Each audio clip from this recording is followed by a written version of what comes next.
Forklifts. You see them everywhere, right? They're the absolute workhorses of our warehouses and job sites. But what's the single most critical part that keeps them running safely and efficiently? It's usually the one thing we forget to even look at, the tires. So let's get into it. And we're going to start with a number that's probably going to make you pause. Okay, here it is. 1,300.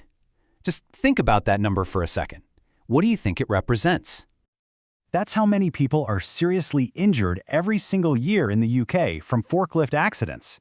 And here's the kicker. A huge number of these are preventable. It's a really sobering thought, and it just drives home how important safety is. So it makes you wonder, doesn't it? What if a big piece of the puzzle for preventing these accidents and, boosting overall performance starts right where the rubber meets the road, literally from the ground up with the tires? That's exactly what we're going to dig into. When you really get down to it, there are basically 4 main types of forklift tires you're going to encounter. If you can get a handle on these, you're already halfway to making a smarter choice for your team. So let's break them down one by one. First up on our list, solid tires. And yeah, the name pretty much says it all. These are made of solid, tough-as-nails rubber. There's no air inside, which gives them some very specific, very important qualities. Being totally solid means they are completely puncture-proof. This makes them absolute heroes in really harsh environments, like recycling facilities or machine shops where there's always sharp stuff on the ground. The downside, though? That rigidity doesn't do so well on uneven slopes. So you can see the trade-off, right? The pro is huge, incredible puncture resistance, which is perfect for rough outdoor terrain. But the con is just as big. It's a really harsh, bumpy ride for the operator, and the tire has a hard time getting over obstacles. It's all about matching it to the right job. All right, next up are pneumatic tires. Now, the easiest way to think about these is to just picture the tires on your car or a truck. They're usually filled with air, and that means they offer a totally different kind of ride. These are the chameleons of the group, super versatile. They can be filled with air for a soft ride or even filled with foam. They've got a thick, deep tread that gives you great traction, and all that cushion makes for a way more comfortable day for the operator, which is a huge deal over a long shift. You'll see these a lot on bigger forklift models. And here you've got the total flip side of the solid tire. Pneumatics are incredibly versatile, they're fantastic for big operations, but they are not puncture-proof. And a flat tire means one thing: immediate downtime while you get it fixed, and that can get expensive fast. Okay, our third category is a bit more specialized. We're talking about press-on tires, which are also known as cushion tires. It's a pretty neat design, actually. It's just a thin layer of rubber that's bonded right onto a steel band. These are, without a doubt, the kings of the smooth indoor warehouse floor. Because they don't use compressed air and have a slimmer design, they let the forklift make much tighter turns.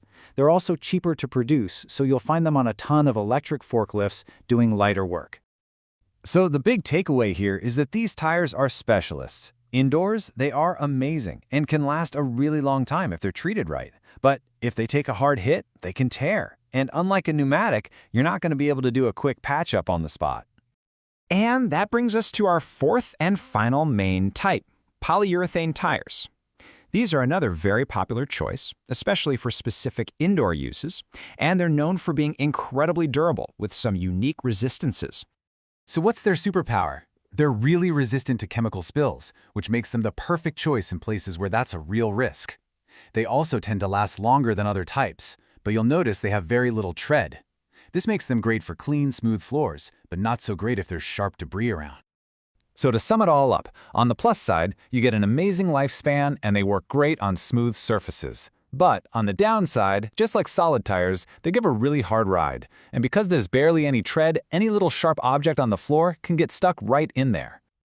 Okay, we've made it through the 4 main types. So now, for the practical part, how do you actually apply this knowledge? Well, it really all comes down to one simple idea: matching the tire to the terrain. Let's run through a few quick examples to make this crystal clear. Say you're in an indoor warehouse with nice, smooth floors. Your best bet is going to be a cushion or polyurethane tire for maximum stability. Now, switch gears. You're in a recycling yard full of sharp debris. It's a no-brainer. You need solid tires to avoid punctures. For a huge outdoor site with mixed and uneven ground, you'll want the traction and cushion of pneumatics. And finally, in a chemical plant where spills are a concern, polyurethane is the only real choice. So, picking the right tire is step 1. But step 2 is just as critical: knowing when it's time to replace it. And let me tell you, ignoring the warning signs isn't just bad for efficiency, it is a massive safety risk. And each type of tire wears out differently. For cushion tires, you've got to watch out for something called chunking. And yeah, that's when chunks of the tire are literally falling off. With pneumatics, if you see bald spots, or even worse, the internal cord showing through, it needs to be replaced immediately. Solid tires have a handy safety wear line on the side. Once the tire wears down to that line, it's done. And for polyurethane, keep an eye out for cracks from being overloaded or any signs of what they call meltdown from too much heat. This all brings us to one last but really crucial point. Look, it's always tempting to hunt for a bargain, but we have to understand the true long-term cost of the tires we choose. 84%. Just let that sink in for a moment. 84%. What on earth could that be referring to? That's how much of the shock and vibration from going over rough surfaces gets transferred directly to the operator and all the components of the forklift itself when tires are worn out. Trying to save a few bucks by running on bargain bin or worn-out tires, well, it ends up costing you way more in the long run through equipment damage, operator fatigue, and of course, a huge safety risk. When you really think about it, forklift tires aren't just some disposable purchase you make. They are a direct investment in the safety of your team, the health of your equipment, and the overall efficiency of your whole operation. So the real question you need to be asking is this: is your investment paying off?